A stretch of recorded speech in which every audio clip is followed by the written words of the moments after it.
जिस समय इंसान के जीवन में धर्म आता है, शाश्वत धर्म, सनातन धर्म, उस समय धैर्य, क्षमा, सत्यता, पवित्रता, ये गुण सब अपने आप ही हमारे अंदर आ जाते हैं।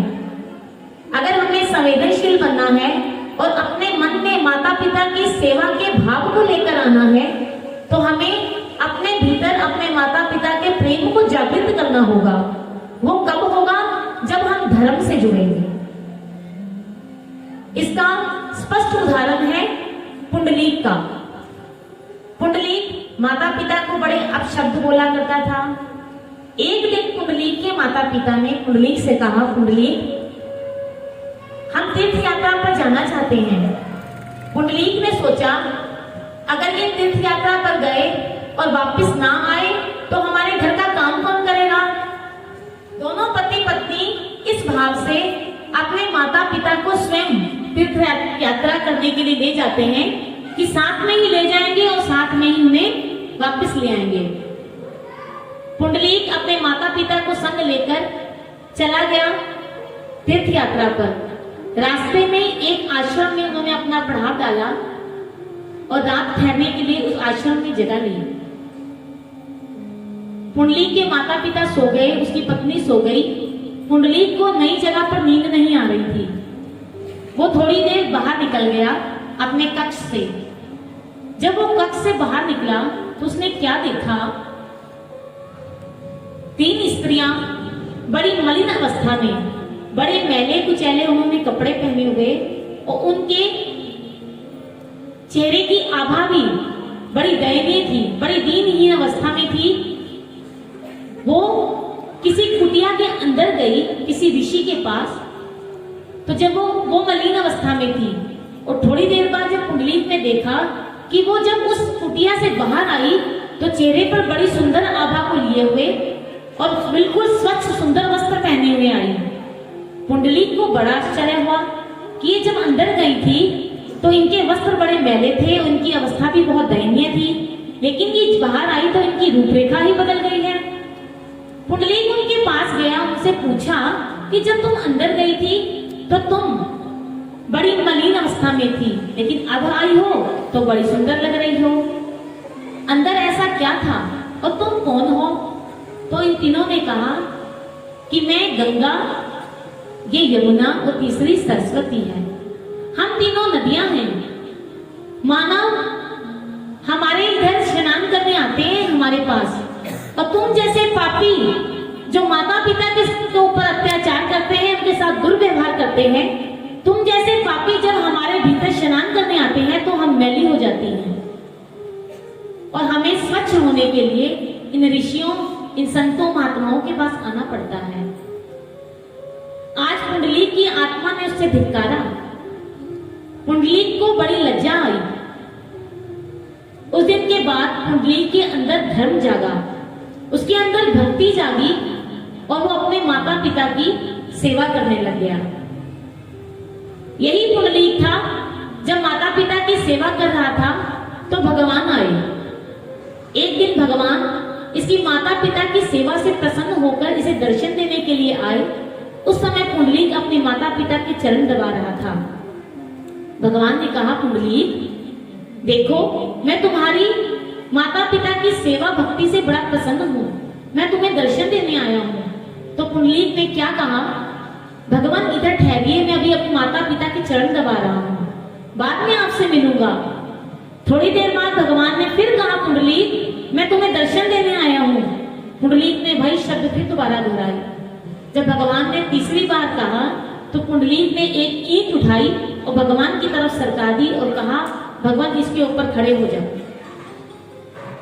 भगवान कमर पर ऐसे हाथ रखकर पुंडलीक की प्रतीक्षा करने लगे कि पुंडलीक माता पिता की सेवा करके आए और मुझसे मिले। कहते हैं आज भी विठ्ठल भगवान इसी तरह कमर पर हाथ रखकर खड़े हैं। पुंडलीक भगवान के पास नहीं आया। पुंडलीक के अंदर माता पिता की सेवा का भाव कब जागा? जब वो धर्म से जुड़ा, जब वो भक्ति से जुड़ा। जब तक हम धर्म से नहीं जुड़ते, जब तक हम भक्ति से नहीं जुड़ते, हमारे अंदर सद्गुणों का विकास हो ही नहीं सकता।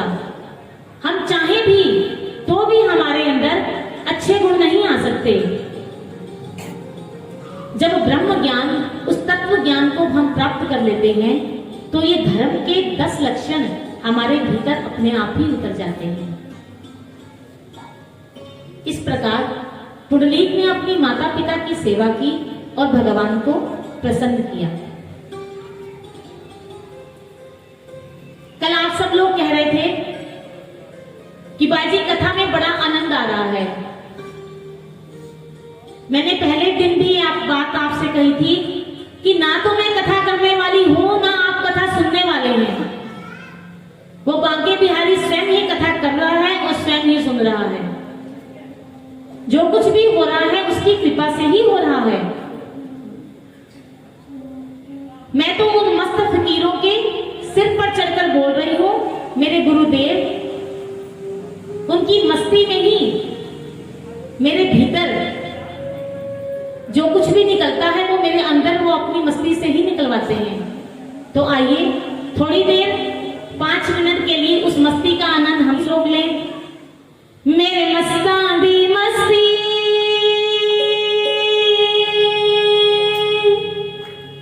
मेरे मस्तानी मस्ती, मेरे सिर पे चढ़ के बोले। मेरे मस्तानी मस्ती, मेरे सिर पे चढ़ के बोले। मस्तानी मस्ती, मेरे सिर पे चढ़ के बोले। मस्तानी मस्ती, मेरे सिर पे चढ़ के बोले। मस्तानी मस्ती,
सुखदेव मुनि राजा परीक्षित से कहते हैं, हे परीक्षित, परमेश्वर अविनाशी पुरुष जन्म मरण से रहित है।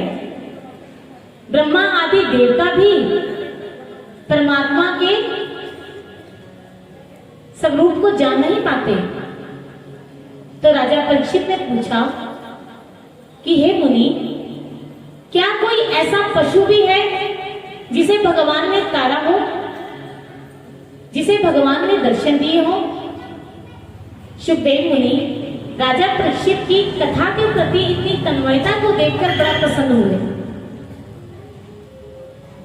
अभी अभी अंकल जी ने कहा कि जब श्रोता कथा को बड़े ध्यान से, बड़े आनंद लेकर कथा को श्रवण कर रहा हो तो वक्ता का उत्साह बढ़ जाता है।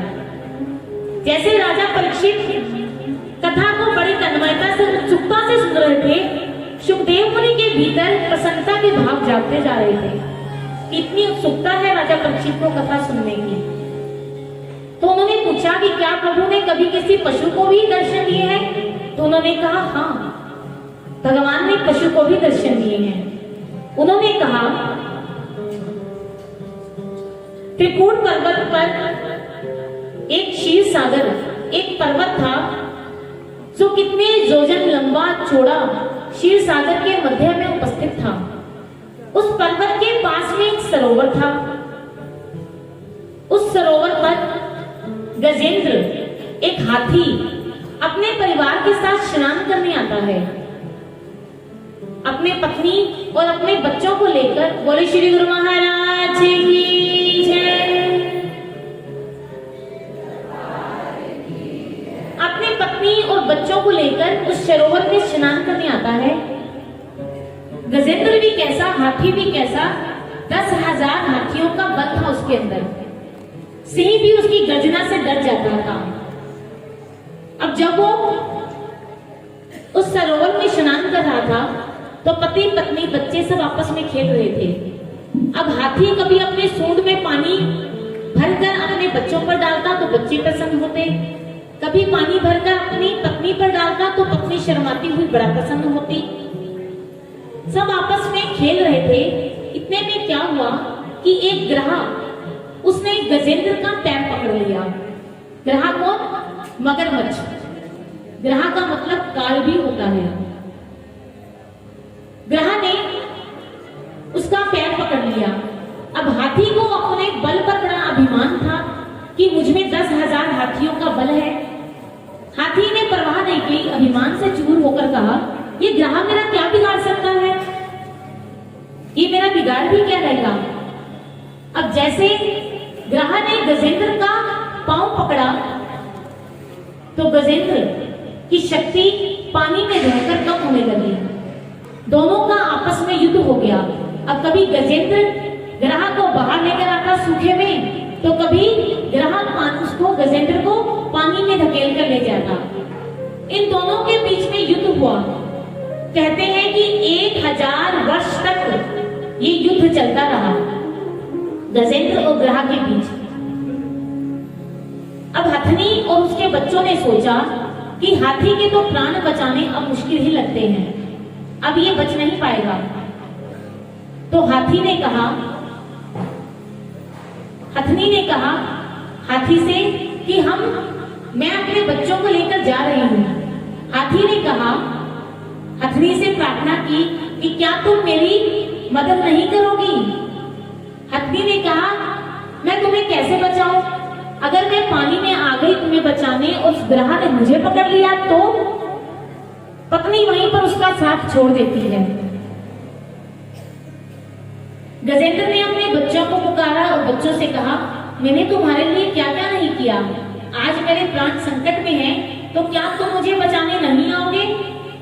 तो बच्चों ने कहा, पिताजी आप चिंता ना करें, आपने जितने भी सपने हमारे लिए संजो कर रखे हैं वो सारे कार्य हम आपके जाने के बाद आराम से करते रहेंगे, आप चिंता मत कीजिए। अब जब हाथी का अहंकार टूटा, रिश्ते नाते परिवार किसी ने साथ ना दिया, तो हाथी का अभिमान टूट गया। केवल सूंड पानी के बाहर रह गई। हाथी का अभिमान टूटा। उसे लगा कि आज मेरे परिवार के किसी सदस्य ने मेरा साथ नहीं दिया, और वो सोचने लगा कि सारे देवी देवता गंधर्व किन्नर इस तमाशे को देख रहे होंगे, उन्होंने मेरा और ग्रह का युद्ध देखा होगा, कोई भी मेरी मदद करने नहीं आया। तो आज भगवान के प्रति उसकी जागृति हुई, उसने भगवान को बुलाया, ठाकुर जी को याद किया, ठाकुर जी को पुकारता है। कहते हैं कि हमारे अंदर 3 बल होते हैं, स्वबल, स्वजन बल और देव बल। जब भी हमारे पर कोई संकट आता है, कष्ट आता है, तो पहले हमें अपने आप पर बड़ा अहम होता है कि हम अपने आप को स्वयं बचा लेंगे। जब हम अपने आप को स्वयं नहीं बचा सकते, अपनी रक्षा स्वयं नहीं कर सकते, तो हमें अपने रिश्ते नातों पर बड़ा भरोसा होता है कि वो संकट कष्ट के समय में हमारी सहायता करेंगे। जब स्वजन रिश्ते नाते भी सब छोड़ देते हैं तो उसे देवों पर विश्वास होता है, लेकिन जब देव भी उसकी मदद करने नहीं आते, अंत में जाकर जीव भगवान को पुकारता है।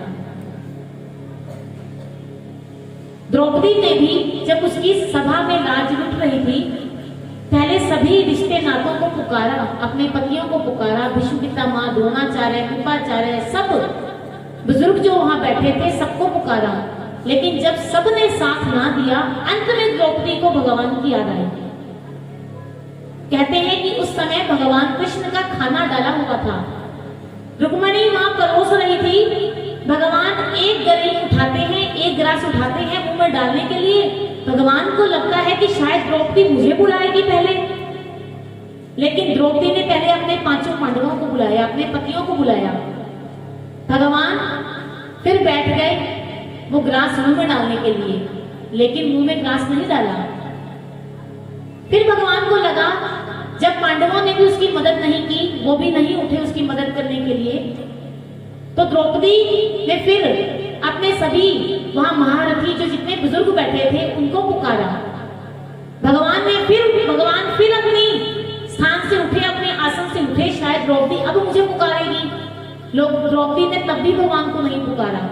अब रुक्मिणी मां ने भगवान से कहा, प्रभु खाना ठंडा हो रहा है, ये क्या कर रहे हो, कभी उठते हो कभी बैठते हो। भगवान ने कहा, भगवान क्या कहते रुक्मिणी से कि मैं तो इंतजार कर रहा हूं, मेरा भक्त कब मुझे पुकारे और मैं दौड़ा चला जाऊं। जब द्रौपदी का साथ किसी ने नहीं दिया, तब द्रौपदी को भगवान की याद आई, और जैसे ही भगवान को द्रौपदी ने पुकारा, भगवान ने एक क्षण की भी देरी नहीं की और तुरंत द्रौपदी की लाज बचाने के लिए चले गए। ऐसे ही हमें भी पहले अपने पर विश्वास होता है, फिर अपने रिश्ते नातों पर विश्वास होता है, फिर इन देवों पर विश्वास होता है। जब कोई नहीं साथ देता, अंत में हम भी भगवान को पुकारते हैं। गजेंद्र ने भी भगवान को अंत में पुकारा। उसने कहा, हे प्रभु, सारे आश्रय छोड़कर आज मैं आपकी शरण में आया हूं।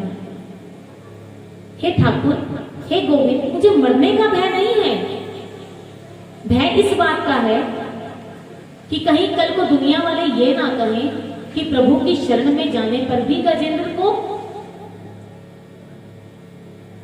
गजेंद्र की मदद किसी ने नहीं की। क्या प्रभु की शरण में जाने पर भी मैं तो आपकी लज्जा ना जाए, इसलिए कह रहा हूं कि हे प्रभु, मेरी रक्षा करो। ग्रह मुझे खींच रहा है, मेरे प्राण संकट में हैं, आप तुरंत आओ और मेरी रक्षा करो। कहते हैं जैसे ही दीनहीन होकर गजेंद्र ने भगवान को पुकार की, भगवान उसी क्षण गरुड़ पर बैठकर सवार हो गए और अपना सुदर्शन चक्र लिया और चल पड़े गजेंद्र की रक्षा करने के लिए। गजेंद्र ने पुकारा, हे नारायण, हे भक्तवत्सल, हे दीन बंधु, हे गोविंद, हे मेरे श्याम सुंदर, मेरी रक्षा कीजिए। जैसे ही त्रिलोकीनाथ ने उस दुखिया की पुकार को सुना, त्रिलोकीनाथ ने गरुड़ को छोड़कर पैदल ही चल पड़े गजेंद्र की रक्षा करने के लिए। उसी समय भगवान वहां पहुंचे। गजेंद्र ने अपनी सूंड से एक कमल का फूल तोड़ा और भगवान के चरणों में समर्पित किया। भगवान ने उसी समय ग्रह का उद्धार किया। भगवान गजेंद्र को लेकर वैकुंठ धाम जाते हैं तो गजेंद्र क्या देखता है, वो ग्रह वहां पर पहले से ही बैठा है। भगवान ने कहा, गजेंद्र ने प्रभु से कहा, प्रभु ये सारी लीला इस ग्रह के कारण ही तो हुई और ये तो पहले ही वैकुंठ में आ गया है। भगवान ने कहा, जिसने मेरे भक्त के पैर पकड़ लिए हो वो नरक कैसे जा सकता है, वो तो मेरे धाम को ही आएगा। तो राजा परीक्षित ने सुखदेव जी से प्रश्न किया कि इनका ऐसा कौन सा कर्म था गजेंद्र और ग्रह का कि ये गजेंद्र और ग्रह दोनों पशु योनि में आए, ये दोनों कौन थे पिछले जन्म में। तो सुखदेव जी ने बताया, जो गजेंद्र था वो कुटूर नामक एक गंधर्व था, जो अपने बाल बच्चों के साथ सरोवर में स्नान करने गया एक बार। तो जैसा कि माता पिता को इच्छा होती है कि हमारे बच्चे प्रसन्न हो, खुश रहें, तो उसने क्या किया, जब वो सरोवर में स्नान कर रहे थे तो वहां पर एक ऋषि संध्योपासना कर रहे थे। तो गजेंद्र ने, उस कुटूर नामक गंधर्व ने अपने बच्चों को हंसाने के लिए कहा कि देखना अभी मैं एक लीला करूंगा और तुम सब बड़ा खुश होगे और नाचोगे। बच्चों ने कहा ठीक है। कुटूर नामक गंधर्व ने उस ऋषि के पैर पकड़े। ऋषि को ऐसा लगा कि किसी ग्रह ने मेरे पैर पकड़ लिए हैं और ऋषि के हाथ से कमंडल छूट गया और ऋषि वहां पर पानी में गिर गए और सब बच्चे, उसके कुटूर नामक गंधर्व के बच्चे हंसने लग गए और ऋषि का मजाक उड़ाने लग गए। ऋषि ने देखा तो ऋषि को क्रोध आ गया। उसने श्राप दे दिया कि जिस ग्रह का रूप धारण करके तुमने मेरे साथ ये विनोद किया है, मैं तुम्हें श्राप देता हूं कि तुम इसी समय ग्रह की योनि में जाओ।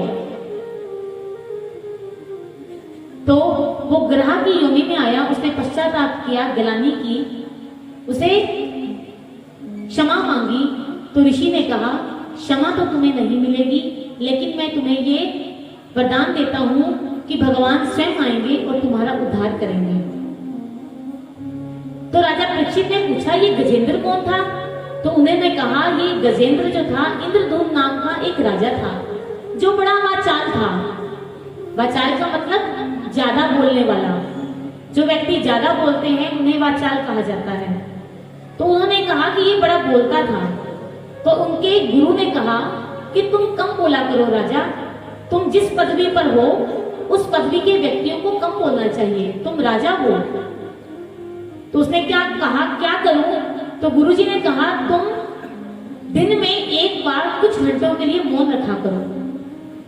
तो राजा इंद्रधूम ने मौन रखना शुरू कर दिया।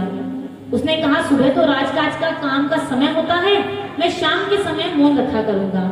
शाम के 3-4 घंटे वो मौन रखता।